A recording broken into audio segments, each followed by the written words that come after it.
শিক্ষামন্ত্রীর সঙ্গে বৈঠকে কাটল না জট। চাকরি হারানো শিক্ষক শিক্ষিকারা বিকাশ ভবনের সামনে বিক্ষোভ সমাবেশ চালিয়ে যাচ্ছেন। যতক্ষণ না পর্যন্ত যোগ্য অযোগ্যদের তালিকা বের করা হচ্ছে ততক্ষণ এমনটাই চলবে বলে জানিয়ে দিয়েছেন তারা।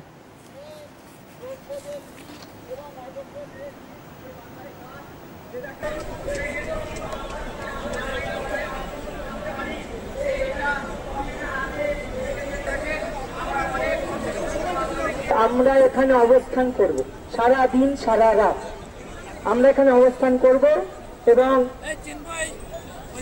আমরা যতক্ষণ না আমরা এটা দাবি নিয়ে এসেছিলাম যে যতক্ষণ না লিস্ট প্রকাশ হচ্ছে, বললাম নতুন পরীক্ষা দেওয়ার ব্যাপারে আমরা কোনো কথাই বলতে চাই না, কারণ আমরা পরীক্ষা দিতে চাই না। সেটা আমরা বলে এসেছি। স্কুলে যাওয়ার কথা এটা তো আমরা বলেই রেখেছি, আমরা যতদিন না সুরা পাচ্ছি আমরা স্কুলে যাচ্ছি না।